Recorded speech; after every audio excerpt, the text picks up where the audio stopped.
Great. That's great. Let's see. Iana Water. My name is Iani Waterman. I'm from Atlanta, Georgia. I'm a freshman and I'm off campus right now. Oh, great. I can tell you got somebody in your lap there. Oh, this is my brother. There you go. Excellent. Let's see. Alyssa Hobbs. I think. You already got me. Oh, I got you there, Alyssa. I did get you. I'm coming back around again. There you go. Jaya Robinson. Hi, how's everybody doing today? Great. My name is Jaya Robinson. I'm from Nashville, and I plan on becoming a speech language pathologist. Excellent. Excellent. Anicia Fleming. Good evening. I hope everybody's doing good. I am Anicia Fleming from Franklin, Tennessee, majoring in political science, and I'm excited for this event tonight. Great. Thank you. Looks like another possible student, at least past student, Grant Winrow. Hey, Grant. You and I have we have the same barber, it looks like. Yeah. We're getting there, right? Good meeting evening, you there. Churchwell. Good evening. I am just so delighted and just honored that you are just gracing us with your presence. You are so important to us in this community. And you're nobody in this town if we don't know Dr. Andre Churchwell. Well, so your brother was my mentor in high school, and we've always covered that. And Mrs. Merle has been so instrumental in making sure that, we're big, strong believers at TSU of giving people the flowers they're still living. And right. You are deserving of so many bouquets of flowers because of Thank you the so great much. work that you do. So this is just a treat to all of these students who are going to have the privilege of listening to excellence and greatness in the flesh. So thank you again. I do appreciate that. Thank you, Grant. Boy, you're welcome. Let's see. We've got a Detrillion. Detrillion, you're going to help me with that name. I may have messed that name up. It's Detraylin. I was close. Yeah, you were close. Hey, everyone. I'm Detraylin Hubbard, a mass communications major with a minor in theater. I'm from Houston, Texas. And yeah. Great. Thank you for doing this. Thanks for coming. Naomi, as they say from the Bible. Hi, good evening, everyone. I hope everyone's having a blessed day. I am Naomi Ogan-Macon, a freshman agriculture science major with a concentration in agro-biz, and I serve as our FIC chair for the 2020-2021 school year. Great. Kristen Jones. Good evening. My name is Kristen Jones. I'm from Detroit, Michigan, and I major in business administration with a concentration in marketing. Excellent. Amaya Poston. Hi, everyone. My name is Amaya Poston. I'm from Cincinnati, Ohio, and I'm currently majoring in human performance and sports sciences. Great. Let's see, Akalaya Sumlin. Hope I was in the ballpark. Yeah. Hi, everyone. I'm Akelia Sumlin. I'm a senior agriculture sciences major, and I'm from Langston, Oklahoma. Oh, great. Langston, Oklahoma. Thank you there. Alexis Dockery. Hello, I am Alexis Dockery. I am a political science teacher in Tennessee. Great. Torrance? Hello, everyone. I am Torrance Button Jr., currently a junior music education major, and I am from Jackson, Tennessee. And I'm happy to be here. Glad you're here. Elijah? Good evening, everyone. I am Elijah Poston, a junior biology major from Cincinnati, Ohio. Hi. Excellent. Ayana, I think your phone is on. Ayana? Are you with us? Yes, sir. Great. We're glad you're here. Let's see. Janari Edward. Yes, hello, everyone. I am Janari Edwards, a junior agriculture science major with a concentration in agribusiness. Great. Nolan McMurray. Yes, how you doing? My name is Nolan McMurray. I'm the interim dean of the College of Life and Physical Sciences at Tennessee State University. Excellent. Thank you there. Let's see, Valerie Williams. Valerie Williams. Hey, Val. How are you, Dr. Churchwell? I just came on to say hello and hear you. Valerie Williams, Director of Financial Analysis and Planning, Title III. Well, thank you, Val, for being on here. Val's a Vandy alum. We're both Vandy alums, and she's the president of the alumni of our Vanderbilt Black Alumni Association. It's phenomenal to see her on the call. That's great. Let's see, Cameron Williams. Yes, sir. Hello. I am Cameron Williams. I am a sophomore nursing major here, and I hail from the Great Alaska. Great. Thank you. Let's see. Getting close to the end. Let's see. Dr. Morgan, please introduce yourself. Good evening, everyone. Everyone knows me. I'm Dr. Tobias Morgan. I'm the Assistant Dean of Student Engagement and Leadership here at Tennessee State University. I'm excited to see so many students on this evening and so many faculty and administrators on. So thank you for joining us, and we're looking forward to the lecture. Boy, that is great. Appreciate it. Thank you there. Let's see, Nasir Omar.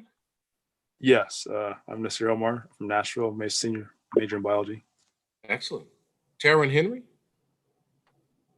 Good evening. I'm Taryn Henry. I'm Miss Freshman at the university, and I am a cardiorespiratory therapy major. Great. Excellent. Let's see. Dania Smith. Greetings. I am Denia Smith, a senior biology major from Bolivar, Tennessee, and I humbly serve as the president of the Dr. Levi Watkins Junior Society. Well, excellent. And I like the way you turned out here, my friend. Yeah, there you go. I love it. Let's see, Michael Caldwell. I think you're muted, Michael. Hey, good evening. I am Michael Caldwell, and I'm a senior mechanical engineering major here at Tennessee State University, and I serve as Mr. Senior for the 2020-2021 academic school year. Excellent, excellent. Let's see, Sydney. I may be wrong about that. That's about as close as I can get. Hi, everyone. I am Sydney Everett. I am a senior major. I'm a senior majoring in public health, and I serve as the Student Union Board of Governors Chair. Thank you so much. Let's see, Micheline.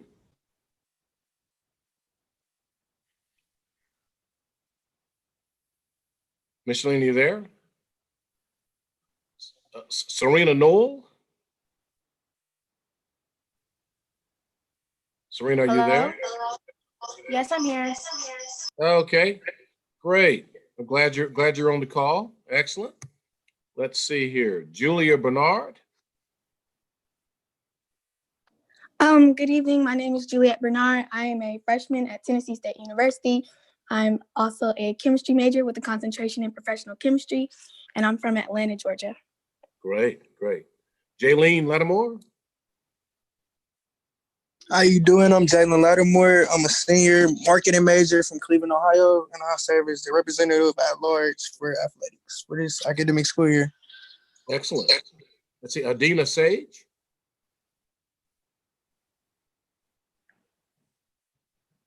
Adina, you there? Then we have Aubrey Elise. Hey everybody, I am Aubrey Sells. I am a junior political science major hailing from Huntsville, Alabama. Apologize for my appearance. I'm actually on my way home to vote, so. Please go and vote, please, please. Yeah. Yeah, please do that. Excellent, please, my Lord have mercy. Yeah. Let's see. Let's see, we have Brent Dookie. Yeah, good evening, everyone. My name is Brent Dookie. I'm the Executive Director for Residence Life on Housing. It's a pleasure to be here. Great, great. Alexis Hess. Hi, everyone. I am Alexis Hess, a senior psychology major with a minor in Africana Studies from Champaign, Illinois, and I currently serve as senior class secretary of the senior delegation. Great. Sonicia Nard. Sonicia Nard. Hi, I'm Sonicia Nard. I'm from Fort Wayne, Indiana. I'm a junior biology major, and I serve as the second vice president for Love You Like a Sister Incorporated. Great. Kelleen Page. Yes, hello everyone. I'm Kellen Page. I am a sophomore nursing major from Jackson, Mississippi, and I currently serve as Miss Sophomore. Great. Let's see. Venancia Kendall. Good evening. I'm Benicia Kendall. I'm a sophomore biology major from Houston, Texas, and I'm a member of the Student Election Commission. Great. Let's see. Morgan Jackson. Did I miss Morgan? Hi, everyone. Sorry, I'm eating dinner.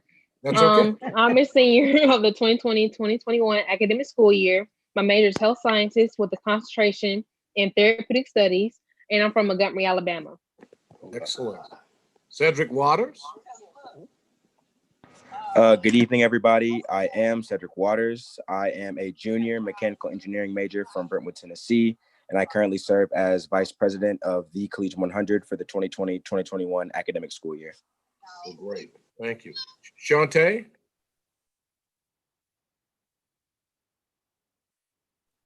Shantae, you there?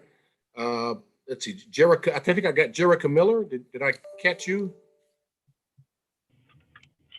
Hello, everyone. I am Jerica Miller, a senior business administration major hailing from East St. Louis, Illinois, and I currently serve as the senior class treasurer. Perfect. Mario's phone. Oh, no, it's Mario's. That's not your last name. Mario.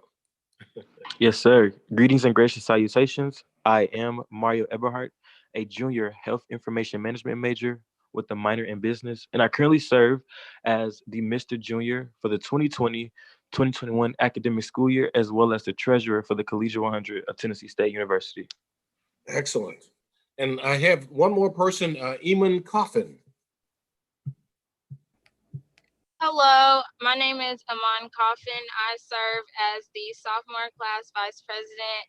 I'm from Louisville, Tennessee, majoring in healthcare administration and planning. Great. Well, really, I think I got everybody. I hope I did. didn't get to go. Oh, who are you? I'm sorry, Aaliyah. I am so Yes. sorry. Please It's tell okay. us who you are. Hello, I'm Aaliyah Holmes. I'm a freshman here, hailing from Houston, Texas, and I'm a criminal justice major. Well, great. Excellent. You speak right up. I like that. Excellent. Did I miss anyone else? Please, I want to be sure. I believe when you called my name. Oh, I am. okay. Yep. Nice to meet you guys. I am Whitmark Justin Cadet Jr., a sophomore majoring in business administration with a concentration in marketing from Chester, Virginia, and I serve as the current Mr. Sophomore. Excellent. Excellent. Well, you guys are trying to sit in some mighty big shoes. You know, we always talk about standing on the shoulders of giants. Well, you're standing on the shoulder of a true giant, Levi Watkins Jr.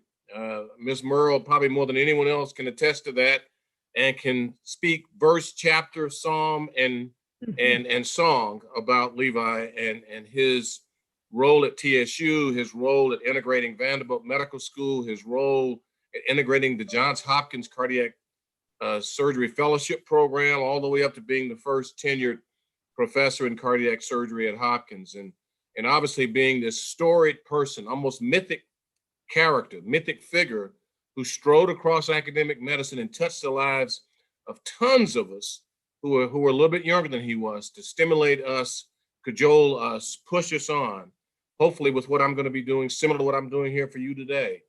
I spoke to Levi for the first time. I knew of Levi from looking at the Tennessean, the TSU yearbook. My mother would bring it home. My mother's a TSU grad, as is my sister. And so, as is my two nephews, Robert Churchwell. Actually, William finished TSU a few years ago. That's right, William Churchwell. So we've got a lot of folks that have come through TSU. But Levi, I saw this almost giant figure who was both Mr. Esquire and #1 in his class at TSU in 1966, as I sat there thumbing through the 1966 yearbook for the Tennessean. And it was there that I encountered this guy, you know, as cool as Miles Davis, it appeared to me, but as smart as Einstein for sure. And who went on, met him then later when he was at Hopkins, and I was at Harvard Med School, had a chance to meet him. And once you met him once, that was it. You were a mentee and a colleague and a friend and a connector with him for life. You became part of a huge network of folks that he trained, taught, mentored, educated, pushed along. And so I'm really pleased that Barbara's created this great group that's a legacy of Levi. And excellence cuts across all divisions. You don't have to go into medicine. You can be a criminal justice. We just want you to touch the hem of excellence along the way and be sparked by Levi's journey and be sparked by Levi's commitment to excellence as in everything he did so that you are propelled along similar to him from Tennessee State University to all points along the globe and all points around this country. I'm going to share with you my journey. I'm going to take a few minutes here. I think one of you guys has my slides there. Me, I'm about to pull them up right now. There you go. I knew we had someone. I should have guessed the young lady with pearls would have the slides. Hey, Dr. Churchwell, our president for the society is going to say a few words for you. Okay, please. Yeah, please. Okay. Welcome to the Dr. Levi Watkins lecture series. Again, I am Denai Smith, a senior biology major. I humbly serve as the president of the Dr. Levi Watkins Junior Society, which is a component of the Dr. Levi Watkins Institute. And what the mission is to encourage excellence and prepare our industry. In honor of introducing our guest speaker, Dr. Andrew Churchwell, who is the Chief Diversity Officer for Vanderbilt University Medical Center, Senior Associate Dean for Diversity Affairs, Professor of Medicine, Professor of Radiology and Radiological Sciences, and a Professor of Biomedical Engineering. And I just want to get a floor to Mr. Andrew Churchwell, Dr. Andrew Churchwell, and let's let him share his story, his journey of medicine and how he matriculated through everything up until now. So the floor is yours, Dr. Churchwell. Hey, thank you. Thank you very much. Well, my journey is no different to a large extent. It's an older journey, but no different from the journey that you're on, that has hills and valleys, and I want to share that. People get the idea that someone who's landed in a position like mine has just been on the yellow brick road, the golden road. Levi would tell you, hey, there's struggles along the way. You have to face challenges. We all do. And those challenges make you stronger. They make you resilient. They give you grit. They fortify you for the journey ahead. So I'm gonna walk you through it. Somebody's got you might want to mute your computer or your phone there. All right, next slide there. So you have to start at home. That's my parents, Robert and Mary Churchwell. They've gone on to their great reward. Dad left us 10 years ago, and Mom left us just February 16th of this year, but at age 89. So he left us at 92. So long lives, deeply committed to their children. They had 5 kids. Older brother Robert, who TSU grad, was a drum major there. Lord have mercy, did I get a chance to see that hat and that outfit and that metal stick he was flipping around in the house, destroying glasses and stuff. But he got very facile with that thing. But Robert finished there, and Mom finished TSU and actually got her master's in education there. Dad was a Fisk man, and I'll talk more about them as we go, but they're the central characters in this Churchwell journey. Next slide. The home is, the hearth, the point of origin. Mom and Dad met. Dad after World War II, both attended the European and the Pacific theaters. Theater was a euphemism for hell on earth, being in war, in the war theater in both Europe in the Battle of the Bulge and then in the Pacific in the Philippines. And but when he returned to Nashville, GI Bill in hand, he finished Fisk University and met Mom, who was I think a freshman or sophomore at TSU, at a soda fountain shop over there on Joe Johnston. It's not there anymore. Praise the Lord they met. Otherwise, you wouldn't be talking to me. I don't know who would be sitting here, but it wouldn't be me. And so they met and they moved to East Nashville. They were living in South Nashville and built this home. Maybe it's like 2,000 square feet. I think the home was built for maybe $4,000 or $5,000. It's still there. My sister lives in it. And they raised 5 children there. Oddly enough, in East Nashville now, though the home was built for like $5,000, People knock on the door about once a month, realtors, and want to offer $500,000 for that home and the land. That just tells you what property values are like in East Nashville. Next slide. One of the things Dad did, being the genius at raising children and being this great man of letters, Dad was an English major and a journalist, and became actually the first African-American to write on a newspaper in the South. He is toasted and feted at the Black Smithsonian Museum, the African-American Smithsonian Museum in Washington, D.C. If you ever get a chance to go there, go to the press section and you'll turn the corner and there'll be a case there that describes the so-called the Jackie Robinson of Southern journalism. That's what my dad was called. He joined the National Banner around 1949, 1950, right out of Fisk, and was a writer, a reader, voracious reader, bibliophile of the highest extent, probably would buy books more than he would buy food when he was growing up, and had this huge library.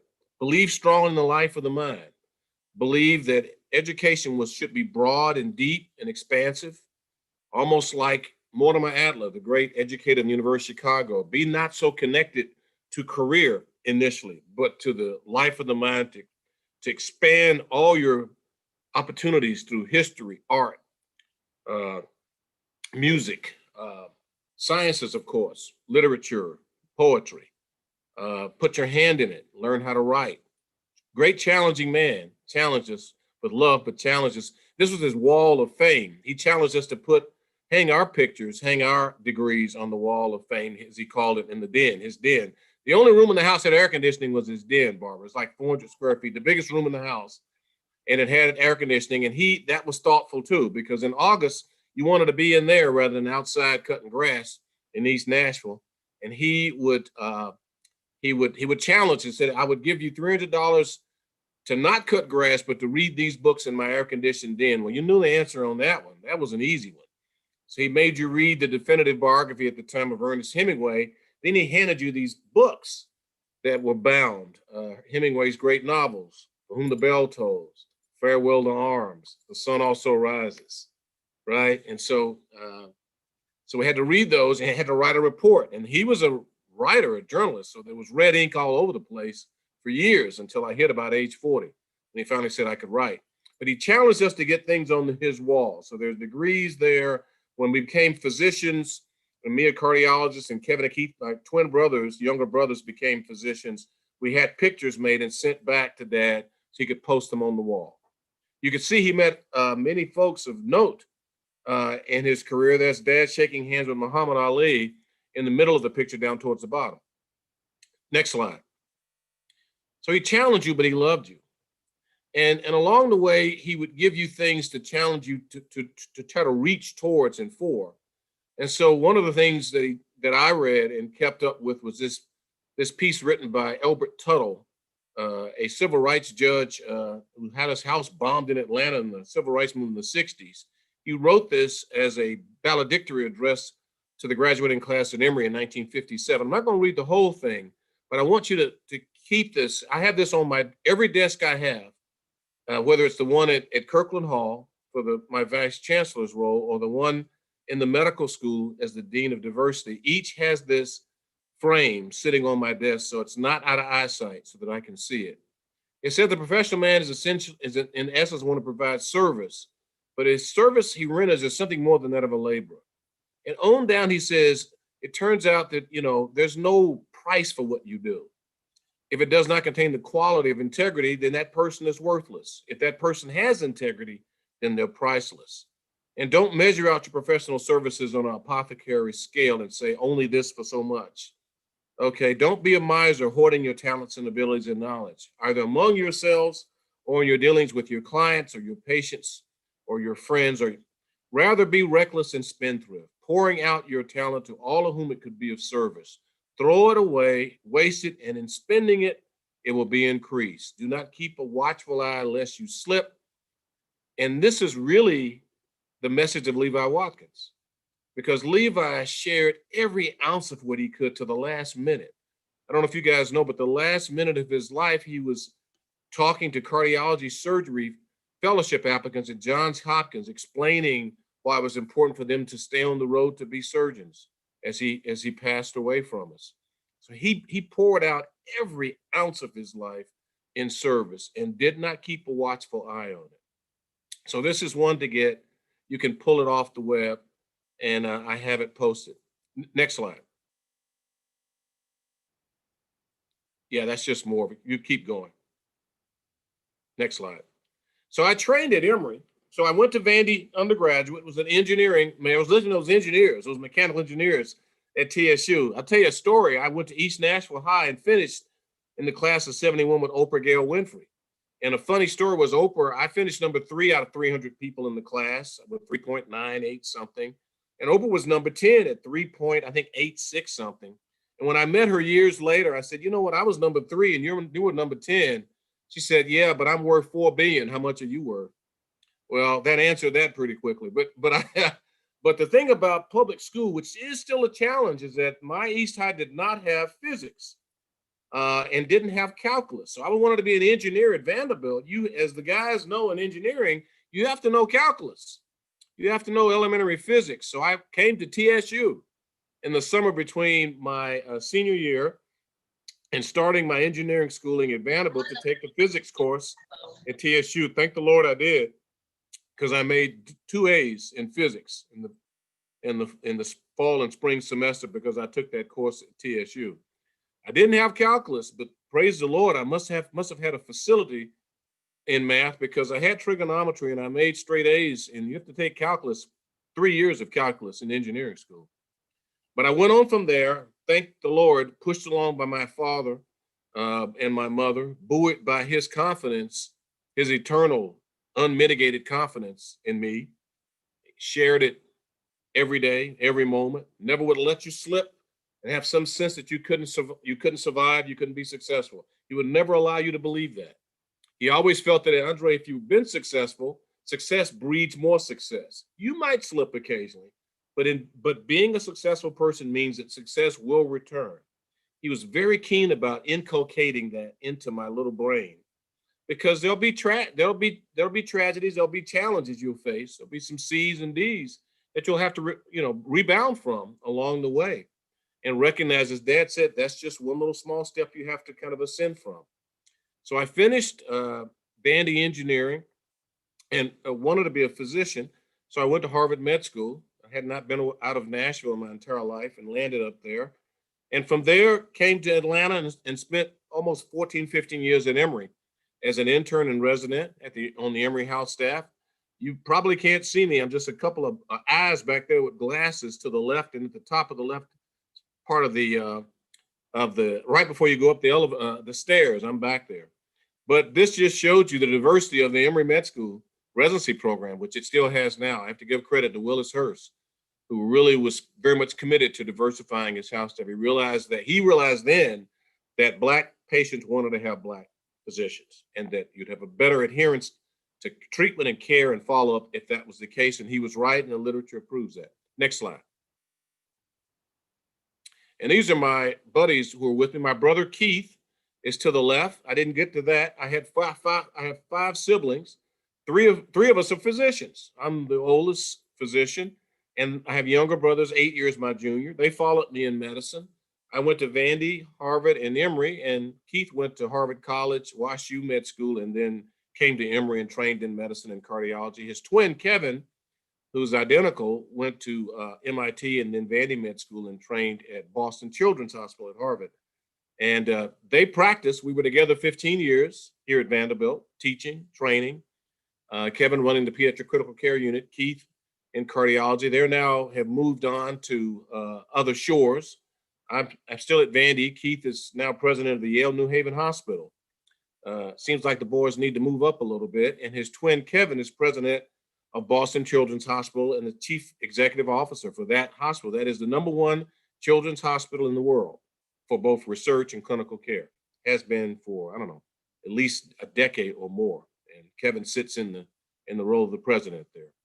I guess that little house in North Ninth must have had some special, I'm not sure what it was, that special food or the special push from those two parents who were geniuses in being able to inculcate into our heads the importance of learning, the life of the mind all the way through.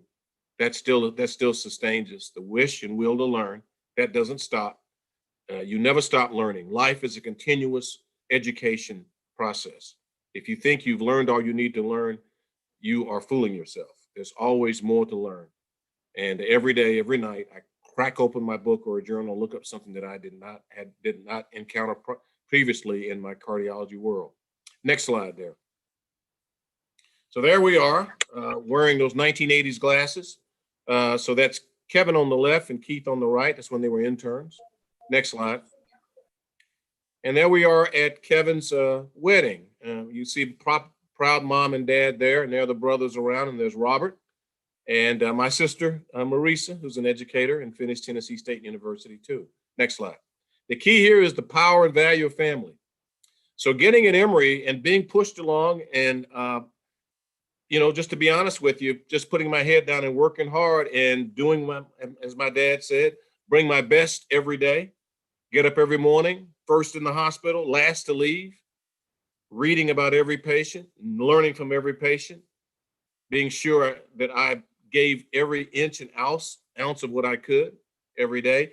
And in the great lesson of Willis Hurst, my great teacher, give a piece of yourself to every patient. I got named chief resident at Grady Hospital, the first Black chief resident. And they spent the annual report following me around the hospital one day in 1984. Next page.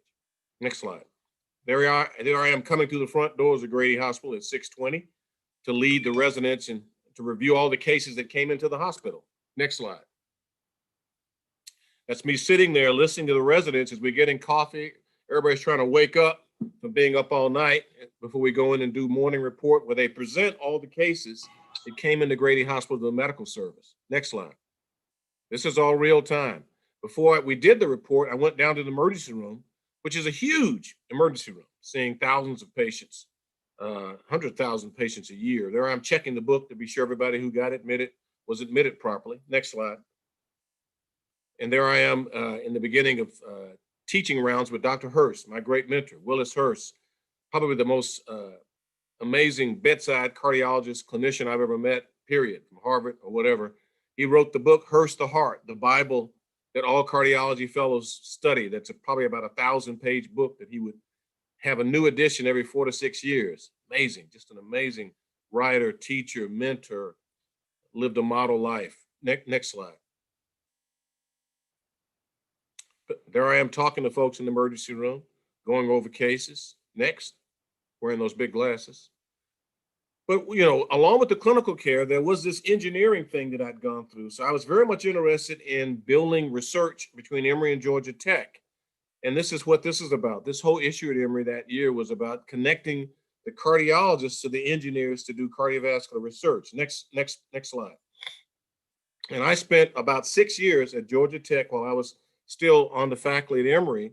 Thank God they're close by across the interstate, working with my great mentor, Don Gittens, who at the time was chair of aerospace engineering at Georgia Tech. And we created models of the coronary arteries from these silicon 3D casts.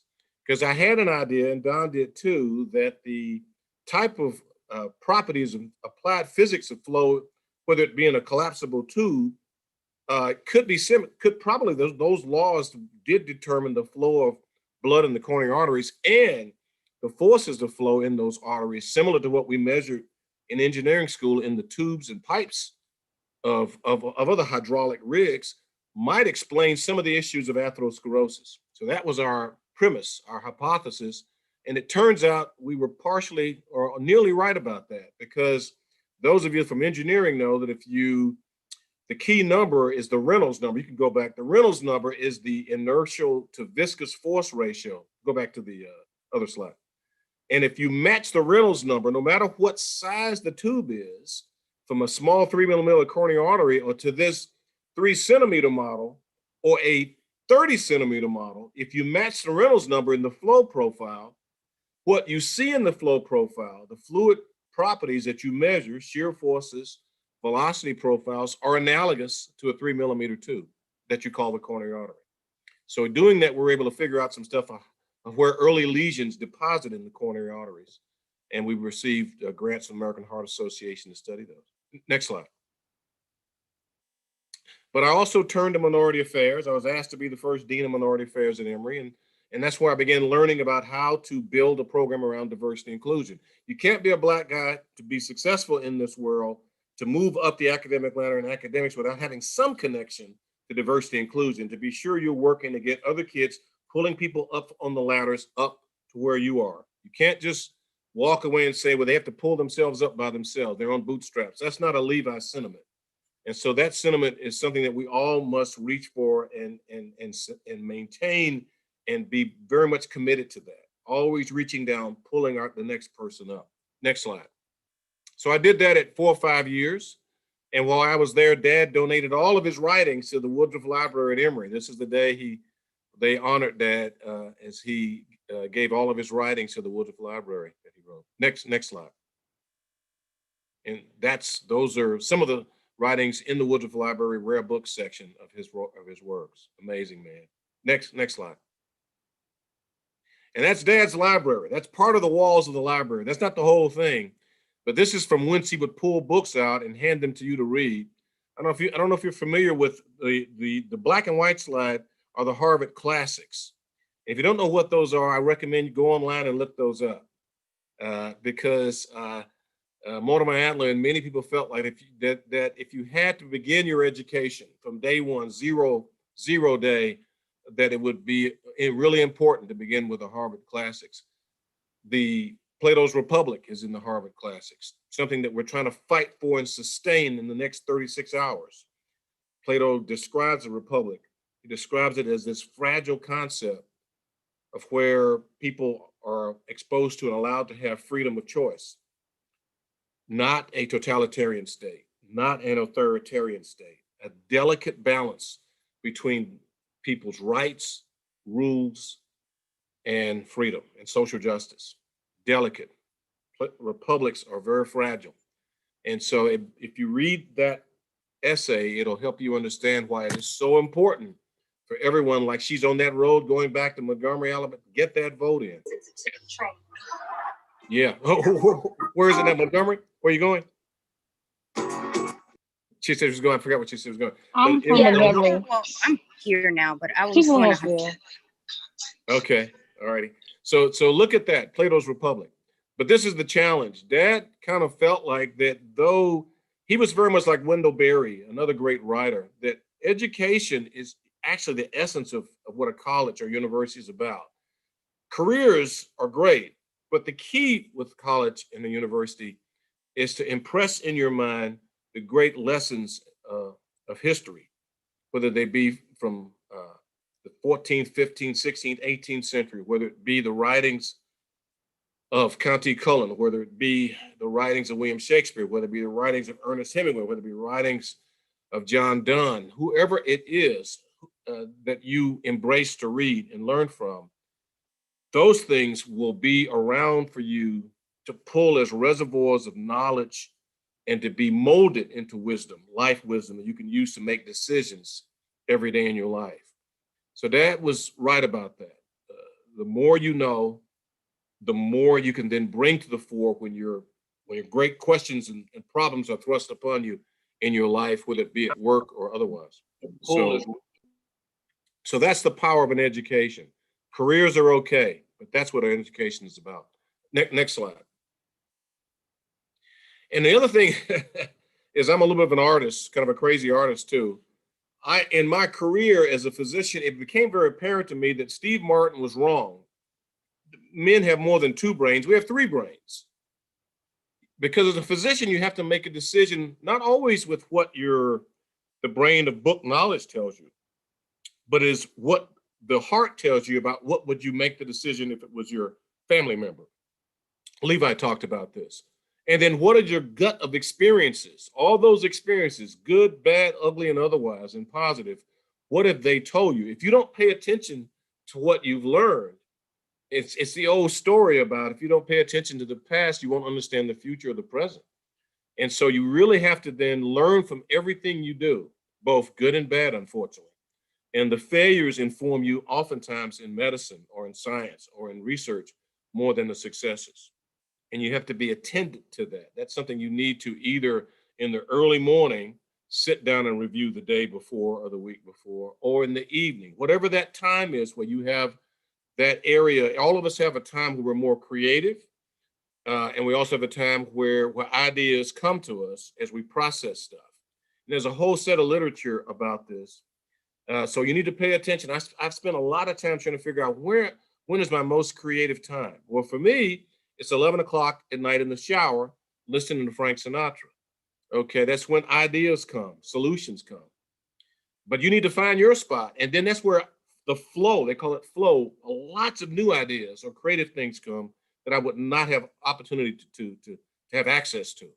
So find out where is that, and also their creative places. Like shower's mine, might be sitting in a chair at a certain time, your special chair at 5 o'clock in the evening or 5 o'clock in the morning. Dr. Hurst was 4:30 in the morning, sitting in his study. It's when all his great ideas would come before he'd come to the hospital. You need to find out, maybe it's jogging, when you're jogging at the end of the day, when you let your mind kind of work over all the issues you were confronted with. You've got to do that. That's how you make sense of the world, put things in order. It's almost like a computer. Your brain is a multi-processing, parallel processing computer. So if you drop those things in there, it will actually work on those things, okay? So think about that. So find your moment of creation, your place of creativity, your place of illumination. We've all got it. Next, so you have to listen to all these brains, use all these brains when you're making decisions. Next slide. And this is kind of something I spent years creating, and it's kind of a engineering, but more of an analog model of how I think about making decisions. If you start to the left, it's what I just shared with you. Doctors' tools to make decisions in real time. I talked about your gut and the lessons. Have you seen this case before? You've been confronted with this before, both good, bad, and ugly. What have you most recently read about it? The book of knowledge. And then once again, your humanism. What would you do if this was your mother, your father, your sister? You'd go back and read some more before you'd make a decision, or something else. So you need to make decisions for patients or whoever you're taking care of, your clients in your legal practice, your clients as you're taking care of people as a pharmacist. You have to make decisions utilizing knowing and caring in equal amounts, at high amounts. You can't know enough and you can't care enough, and they will inform your decision making, whether you're a doctor or a pharmacist or a ballet coach or a football coach or whatever. To the right are other drivers of a doctor's behavior and decision, and also what sustains a life. I've been practicing 38 years of cardiology. I enjoy it. I get up every morning ready to go at about 5 o'clock. What sustains a 30+ year career? It's not money. If it's purely money, that runs out, brothers and sisters. I have so many friends that went into medicine for money, and they are either bankrupt or down at the Medicare, department, just doing history and physicals for that, because they had no passion. They had no commitment to this as a life of service and humanity. There's nothing like being a physician. You're allowed to be in the most intimate places of people's lives. They share with you their most darkest and hardest issues to help you understand how to treat their medical problems. So you have to have more than the money driver. You see, I have that on that. Financial reward has to be minimal. Inner satisfaction for mankind has to be maximum. These are all gain factors. The human and human connection. Some are stimulated for long careers. They love applying their intellect to solve complex problems. Some folks love the idea of dealing with uncertainty management, which is a lot of that in managing difficult decisions about patients. And so you need to think, whether you're a physician, a pharmacist, a coach, a lawyer, an elementary school teacher, a college professor, these factors are very similar. They're really very little different. They may be slightly named different, but the factors that are going to determine your commitment to your career and the career to humanity, which is really what it's all about. I don't care what you're doing. You're as my father said, it's about service to mankind that should drive you ultimately at the end of the day. Next slide. And you need to think about how you prioritize tasks. Not everything needs to be done right now. So I use this very often when I teach my students. Try to prioritize them. Put them in a parking lot. If it's not urgent, not important, put that in long-term parking. If it's very urgent and very important, you better deal with that one right now. That one goes right into the emergency room. If it's very urgent, but not important, you need to balance that. And then if it's not urgent, but very important, that one probably gets a lot more attention. So you have to be able to prioritize things you're given, even in class, in all the choices you have to make around what to study that night, what to study, what tests to begin studying for, what book to begin to read. You can use these types of tools to help you as you begin to prioritize your work. Next slide. And from that, you can put them in long-term parking if it's not important and not urgent, or short-term or mid-term parking, or take it right up to the curbside to go right into the active task process of your brain. So I want you to reflect on this. Life should be a continuous set of recurrent reflections as you make steps. And so I want you to reflect on this. Next slide. And Dad, to his credit, he was recognized by Nashville. It took a while. When he passed away, he was given posthumously the Lifetime Achievement Award by the Society of Professional Journalism. The highest award they can give you is the Helen Thomas Lifetime Achievement Award. We didn't think that was a big enough award, to be honest with you. But it certainly was great. What was even more significant, and too bad he wasn't around for this, was that right down D.B. Todd Boulevard, right off Jefferson Street, was the old Wharton School, middle school for years in Black Nashville. But little did people know Wharton was a Confederate general. They named a middle school in Black Nashville. This is the racism of the 1920s and 30s. They built a middle school for Black kids and named it after Confederate general. Well, praise the Lord, one of the more recent presidents of the school board took the name off and redid the building and named it the Robert Churchill Museum Magnet School, one of that part of the city's heroes. And so we're thankful for that. And we teach there and we share Dad's life at that school. Next slide.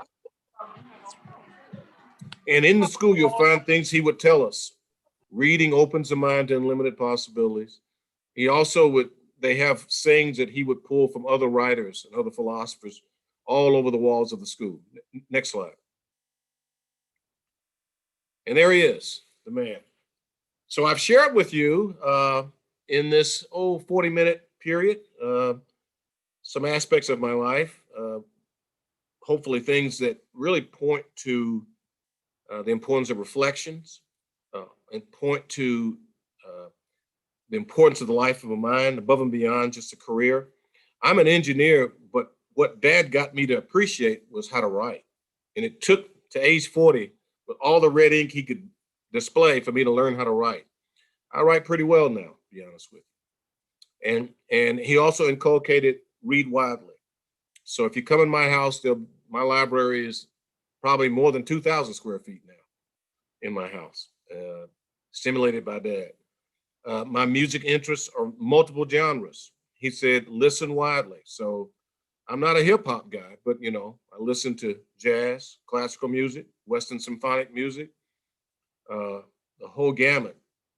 And so, and art, appreciate art. Art, part of this talk is hopefully if you paid attention, if you're thinking about it, is I'm very much committed to you developing your left brain. And you're spending a lot of time at TSU developing your brain to be an engineer or physician.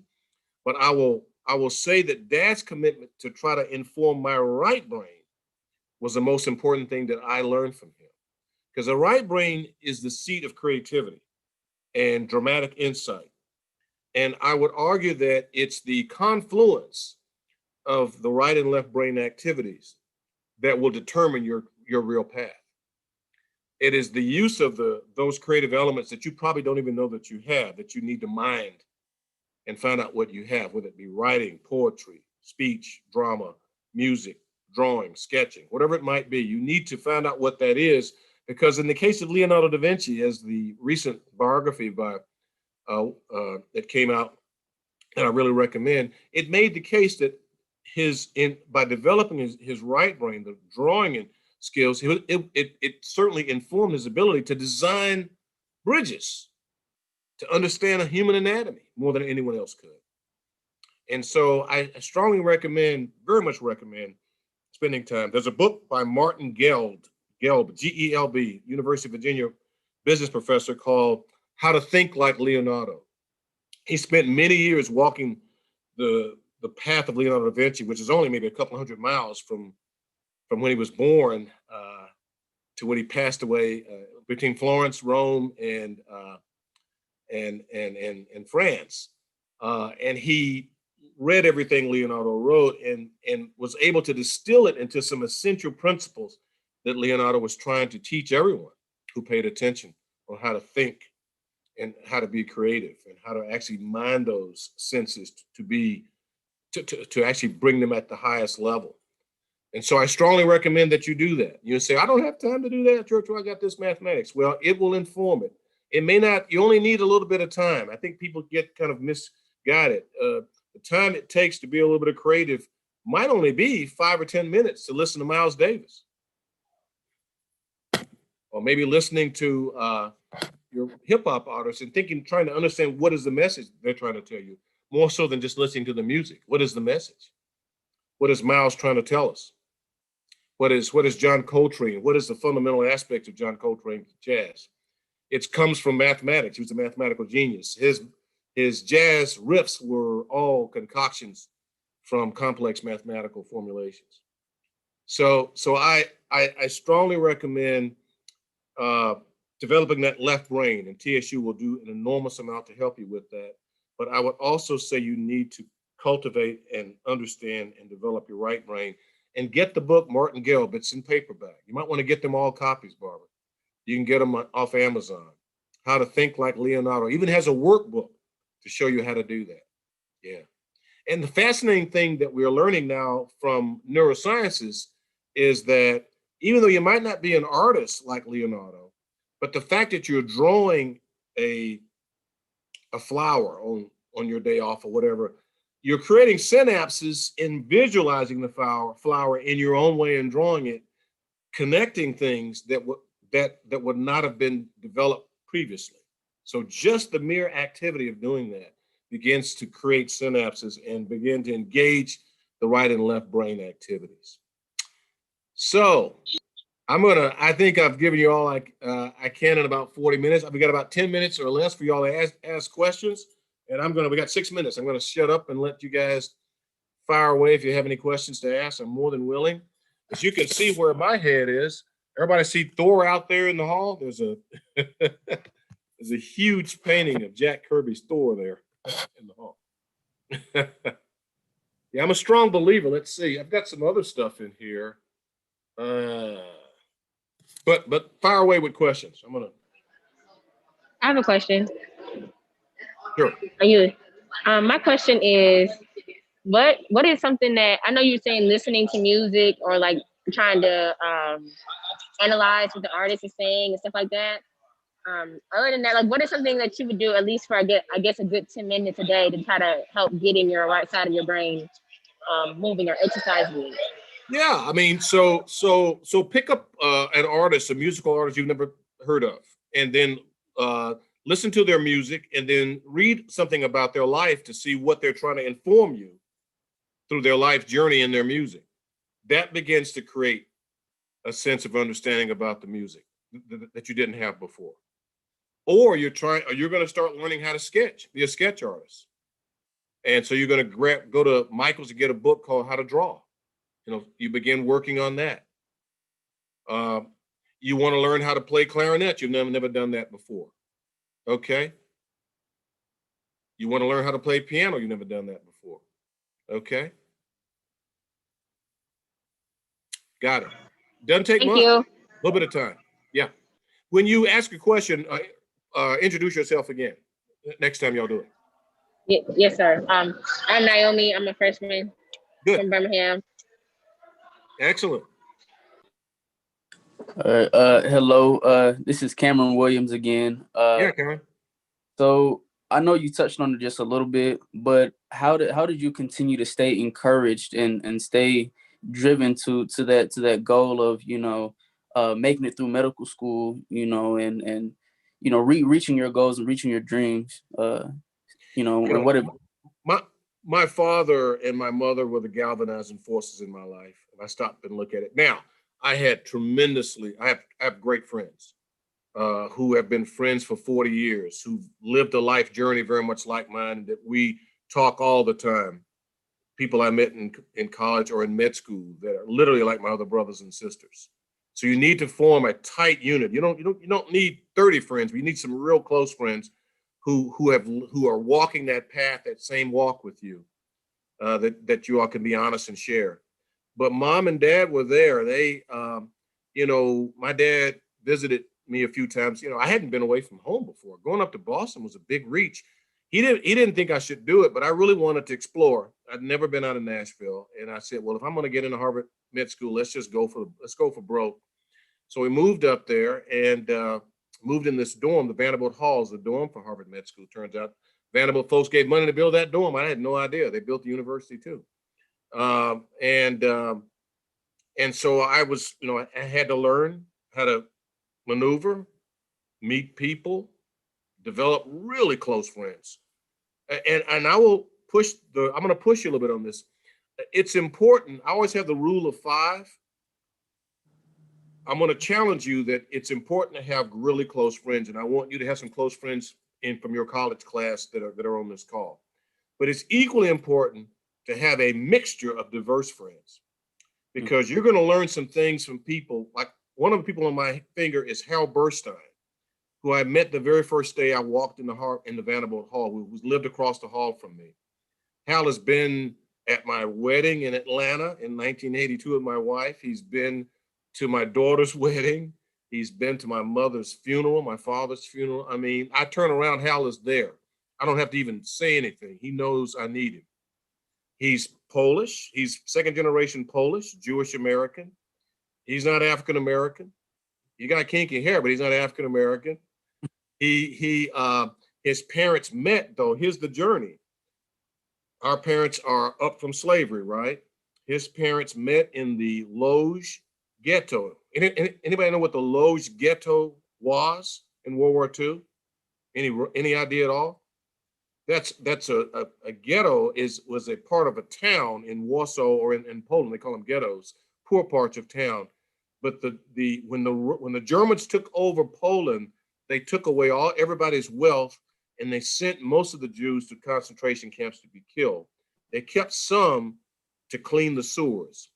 Hal's father and mother met as sewer cleaners in the sewers, physical sewers, and got married in the sewers.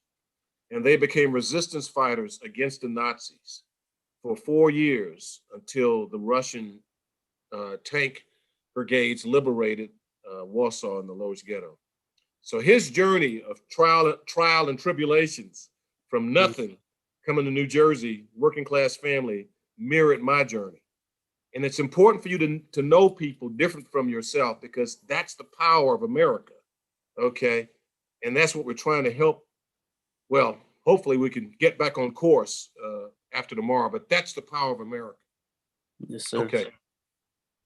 I want to show y'all something. Hang on, I'm gonna show you something here.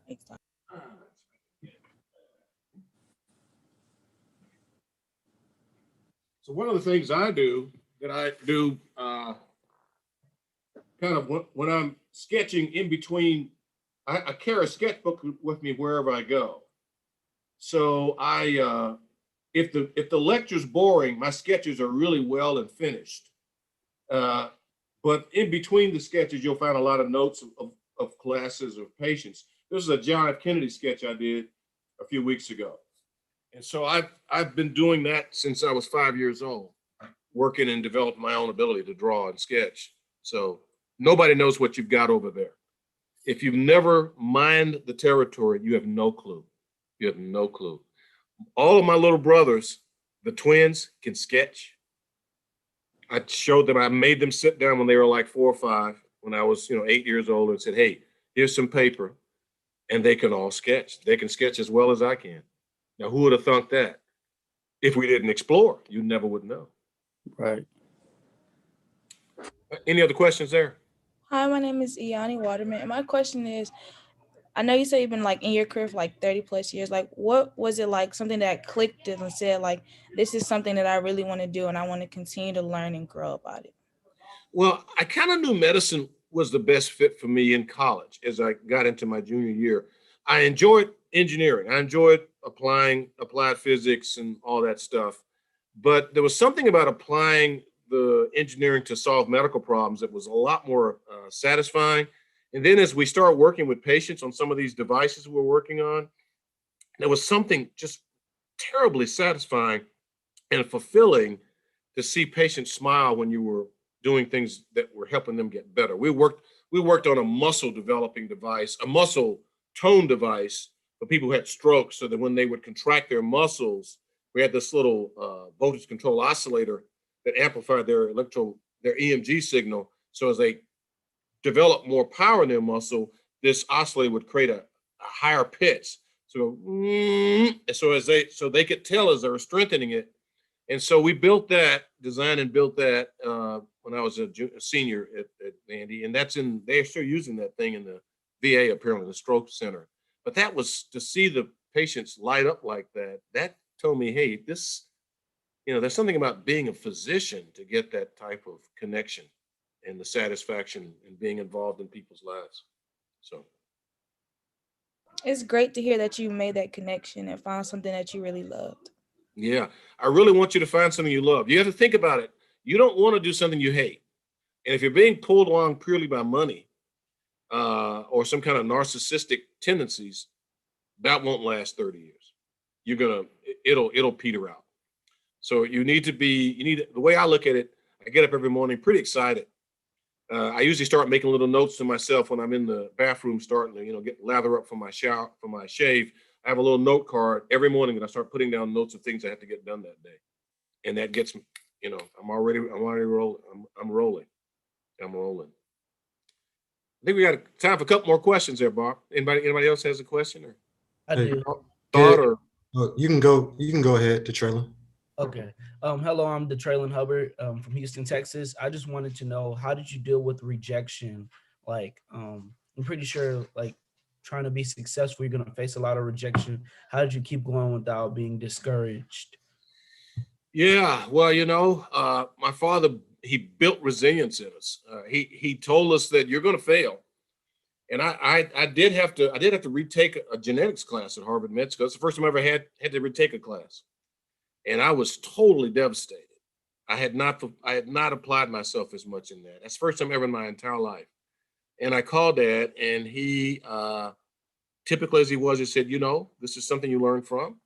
I'm going to send you a care box. It's got your favorite, bologna and stuff in there. And you're going to knuckle down and you're going to make an A on that this time. And I did. And so having family, close friends, mentors who are there, it became really important to connect with mentors. That was my life coach mentor, but I had great mentors like Dr. Hurst. If I got into a problem of a cardiac condition I'd never seen before, I pick up the phone and call him any hour of the night. Roma DeSanctis at Harvard Med School, and he's still alive. He's 90. Any hour of the night, pick up the phone and call him. And so developing mentors that understand you, that want to be in your life for the entirety of your life and their lives is also very important. And good mentors because they're attached to you because they're attached to you as a human being. They care about you first as a human being, and then they care about you as a young scholar. Okay. But you're going to fail, and you just have to realize Winston Churchill during World War II, as he was getting his butt kicked by Germany before America came in, he said, success is going from failure to failure without losing your enthusiasm to eventually succeed, as he was getting his butt kicked all over the English Channel there. Thank you. Sure. Good afternoon again, Dr. Churchwell. I want to thank you for this presentation that you've been going on so far with. And I do want to mention that I really appreciated when you mentioned that you wanted to still have focus on both sides of the brain. And it reminded me of someone who I met at my high school's alumni band. He was a Black man, and him and his twin brother were the only two Black men in the graduating class of my high school. I think back in 1972 or somewhere along there. And he mentioned to me, and him and his brother are both engineers. And he mentioned to me that he wouldn't have been able to be an engineer if he put down his trumpet. And he didn't play trumpet in college. And he still had that. Yeah, he still had that in his mind. And he There you go. said that that's what kept him sane and helped him go and continue to grind to become what he wanted to be. So I really Yeah, appreciate. and thank you so much, Elijah. That's the other part I didn't mention. I mean, these short moments away are times away for respite and re-energizing. So when I'm sitting there drawing John F. Kennedy, my brain is totally connected to what that picture needs to look like. So for that 10 minutes or whatever I'm working on that part of the drawing, I'm totally disassociated from all the trauma or all the calamities that I'm going to walk back into, which is okay. It's just transient. It's just enough time to be away. Then I come back refreshed. Okay. So a little micro rest is really useful. A mini rest is really useful with these other passions, these other creative passions. I mean, I have Sirius radio in my office. I mean, if I have a little moment there and it's on a Friday and I know they're playing Sinatra all day, hey, you're going to find that on at least for some period of time, particularly if they're playing, if they're going to play Joe Williams. Yeah. Well, I hope this is helpful. Barbara, you can please share my email address. We're in a crazy time where we can't really get together in great numbers, which is a sad thing. Hopefully, as we move on to, oh my goodness, another administration who believes in science and we can get everybody appropriately vaccinated at the right time, we'll be able to start doing stuff. But I do think there will be a chance, Barbara, we can play with this over time, that we can do some social distancing with me on the campus in some large lecture halls. To have some of the group there. You could have, if your lecture hall sits 1,000 or 500 people, we could have 50 people socially distanced in a place like that for me to come and talk and share. Be more than happy to do so. Hey, Mr. Churchwell, I have a question. Yeah. I'm Widmark Justin Cadet Jr., the current Mr. Sophomore. And something that you said that really caught me was when you were talking about the 3 different brains, or the 3 different parts of the brain, the heart, the gut, and then like the knowledge aspect. Yeah. So one question that I had was like, how did you learn to like choose which brain to listen to? Ah, great. You listen to all 3, but sometimes you listen to one more than another. I'll give you one example. It's a sad example for me, but when I was an intern at Grady on internal medicine service on 6B on the Grady ward up there, it's still there. I was admitted an elderly woman with anemia, and her hematocrit, the normal hematocrit's about 40, the normal hemoglobin's about 13, 14. Her hemoglobin was about 5. So she had been slowly, not massively, but slowly losing blood for months. But because she was so anemic, she was profoundly weak. And one of the conditions of chronic anemia is circulatory overload. The body responds, the kidneys by retaining more salt and water because it wants to expand your blood volume and increase your cardiac output. If you don't have many red cells to go around in the circuit, one of the ways you can do it is by having the circuit go faster, right? That's an engineering idea. So if you have fewer red cells and you have a closed circuit, you got to take them around quicker to get around get to all the organs to deliver the oxygen. So the body expands the blood volume and it increases the heart rate and the flow rate through the whole circulation. But you got to transfuse these people and get them back up. And so I had written the orders for transfusion and set it all in place. And then it was coming towards the evening. And so I went off duty and gave the orders to the nurse and my team, my colleague covering. The next day I came back and her bed was empty. She had passed. She had died that night. She had arrested.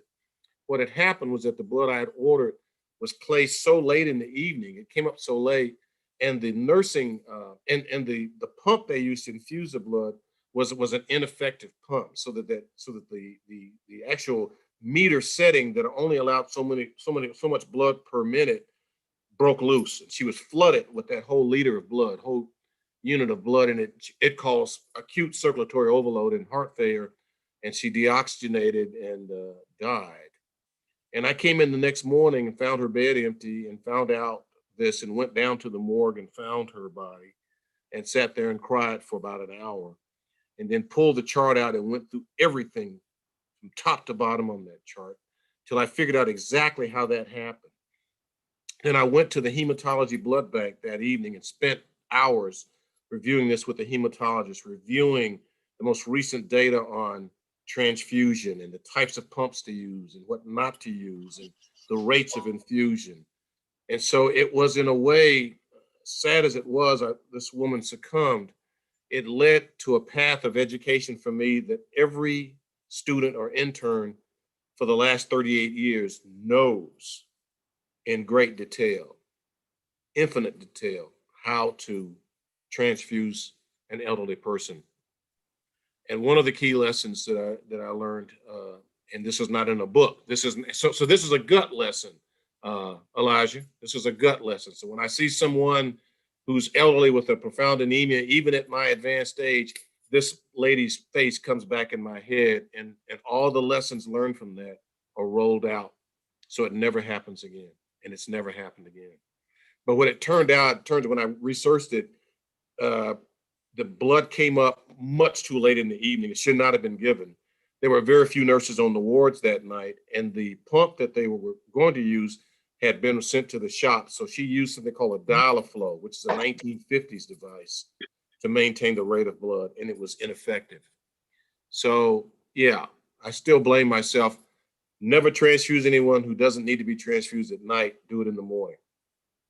Lessons to be learned. You're there walking around, you can check the patient. So 2 quick questions. Yeah. I'm Naomi again, by the way. Yeah, First question. I see your face. Okay. First question. So would you say in that situation you used all 3? At first you used your knowledge, then second came gut, and then third to push yourself to keep going. You were like heart. Yeah, I actually went to her funeral and met her family. Yes. Okay. So being a physician, yeah. So you have to use all 3, and it's variable as to how much you use based on the situation. Sometimes it's pure book knowledge, but I'd say in most cases, Naomi, it's some combination of what you do if it's your mama or your sister. Always factors in. Because I'll tell you, there'll be some long days and nights. You're tired. You've been in the hospital all day. Well, I'll just write this quick order, and you'll say, "Whoa, what if that's your sister, Marisa? Would you write that order like that?" Stop, Andre. It's going to take you another 30 minutes, but I don't care. Let's get it right. Okay, you follow me? Yes, sir. That makes sense. I get what you're saying. Put in the extra work and think about those who are, I guess you say, close to you. Do others how you want to be treated or how you want your loved ones treated. Yes. And if you finally do it, if you bring yourself, your humane self to the game, then you'll become connected to your patients just because they're human. You'll go to their weddings, you'll go to their, their daughter's weddings. They've done those. I mean, you connect because you're a human. They become a vast part of your external family. Yeah, because you give a piece of yourself to each one. Well, Barbara, I think I've given you all I can. I don't want to keep you guys up all night. I hope one this more is question. Oh, one more question. Okay. Yes, ma'am. What is your favorite Frank Sinatra song? Oh, wow. Now, let me ask you a question. Now, if I'm going to give you a song, do you know Sinatra's repertoire? I don't know all of them. My favorite one is Fly Me to the Moon. Oh, not bad. Yes, that's Count Basie, 1962. I think that's actually Neil Hefti's arrangement. So to me, 1954, Nelson Riddle arrangement, Cole Porter, I've Got You Under My Skin. Oh, that's a good one. Listen to that. Listen to that. If you want to be transported by a jazz riff, check that out. Barbara, I hope that's great. I look forward to doing this again and connecting with these guys in a more in-person way. Oh, you're on muted. You're muted. Well, while she's muted, Dr. Churchwell, my name is Cian Wilson. Oh, hey there, Cian. I am the director of the Women's Center, and I just wanted to thank you for saving my now ex-husband's life. We traveled from Springfield, Tennessee, where we were living, and we weren't sure what was happening to him. He was having a heart attack. And someone in Springfield suggested you, and we called and were able, through Vanderbilt's central registration, to get him in to see you. And if you check your records, He's in really good health and following all of your dictates and rules. And my daughter, at that time, she was 4 years old. She is now 30. Wow. So that was several years ago, but we That's thank you so great. much. Yeah. You were Yeah, well, instrumental in thank you saving so his much. life. Boy, that is great. I'll tell you the thing you just don't know. Thank you so much for sharing that. You know, when you've been doing this a while, you don't really know. You know, the journey is phenomenal. The encounters, the human element is just so profound in this. I would say if you were in my office, I'd say half of the office I have are mementos given to me by patients, whether they're bookends or they're framed pictures or it's you know, and that's not what you're going in it for, but it's just amazing. Or a cake shows up. I have a crazy patient who's a lawyer here in town. Every Halloween, I get a pair that I have to wear for one day of some crazy goggles he sends. So he's been doing it 30 years. I've kept him alive. So this year was a Batman glasses that had, you know, sparkling blue lights I had to wear all day in the hospital. You know, I was reminded, if you can hear me now. I got you. Yes, Barb. Okay, when you talked about what would you do if it was your relative, right? Right. It took me back to knowing that Dr. Watkins operated on his father. Absolutely. Absolutely. Yeah. Can't get any better than that. Can't get any better than that. And he I lived mean, several who's years gonna be the later. best valve surgeon to put in a valve or bypassing than Levi? Yeah. Yeah. Yeah. It's I don't know. It's a great journey, a physician's life, but you know, life of service can be found everywhere. Teachers, you know, lawyers, pharmacists. We're all in some way, in some shape way, some smaller than others, larger than others. We're serving mankind, and you know, that's at the end of the day. You know, when it's all done and you look back, that's kind of what you want to remember, Yes. and hope that you can look back and say to your grandkids and to everybody there, hey, you know, I gave everything I got, and that's the Sanctus tells me, Andre, he's 90, he's still practicing. Andre, we will have eternity to rest. Well, I'm looking forward. I'll wait for eternity a little bit longer, but the rest would be nice. But I'll wait on that one. You can wait on that, of course. I hope this helps, Bob. I look forward to doing it again. This sounds wonderful. Dr. V and Dr. Morgan, thank you so much for helping to arrange this. And I truly enjoyed it, and I'm sure the students did. And I enjoyed their questions. Yeah, They were so good. Good questions. So we'll look forward to this. And Barb, if they have other questions, pull them off the chat, or you can send them to me by email. I'll send answers back. Okay, I'll do that. Okay. Yeah, Be I will. happy to do I'll that. actually email answers back if there are other questions they want to send later, or pull off the chat line here. Okay. Thank you so much. This was excellent. I All right. enjoyed it. Y'all have a good evening. Thank you so much, and Take care. have a good evening to everyone. Absolutely. Thank you. Thank you. Thank you. Bye. Thank you so much. Bye. Thank you. Thank you. Thank you. Thank you. Thank you guys. Thank you. Good luck. Thank you. Have a good one. That's wonderful.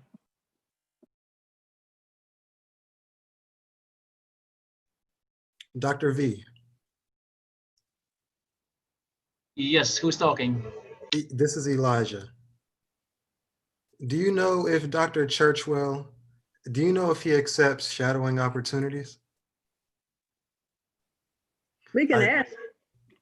Okay, I'm waiting. Ask that question. This is Valerie Williams. I know that we are setting up some partnerships like that between the Vanderbilt alumni and TSU and Fisk. So I would ask him about the best way to do that. We're actually having some conversations around that now. Yeah. Hello, this is Cameron Williams. I would also love to find out some more information on that as well. I think it's just so important that you have the opportunity to talk with people who have gone to places where you want to go. And there are questions that you want to ask. And I think many of them I heard tonight are so important. And that's kind of helping you try to decide your futures. So something like that, Mr. Williams, would be wonderful. Please look into that for us. He's not only an artist, he also sings. You can check him out on he has his own YouTube channel. He sings as well. Oh, I didn't know Wow, he that. sings. That's so crazy. That's amazing. And it is amazing. He's sketching and singing and operating and doing all those things. Yeah. And I try and get my meetings at 7 o'clock in the morning, right at the good time of the day. But I really enjoy this, Ms. Dr. Murrow. I mean, this has been wonderful. I sat in from Title III standpoint. I heard that we may be having some opportunities with y'all in the coming cycle, and I really wanted to see what the lecture series was about and how we could possibly tie in. Oh, And, we'd love to have you tie in, and we're glad you came, so you see what we're trying to do. yes, and I thoroughly enjoyed it. Of course, any opportunity to hear Dr. Churchwell, he has a wealth of knowledge.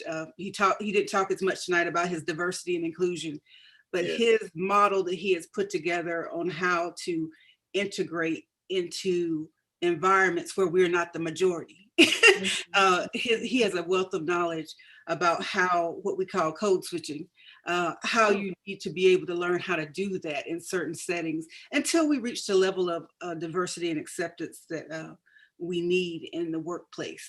So that may be a second topic to have him talk about, is how to do that, especially when you're entering fields where we're not the majority yet. What do you call it? Code switching? Code switching, you know, there's a lot of different names for it, but code switching is one of them. Yeah, right. But I mean, I went to Vanderbilt undergrad. I learned it in my undergrad experience, and I came to TSU for my master's, and I'm back at a PWI for my doctorate. But it is little things will distract people in certain environments.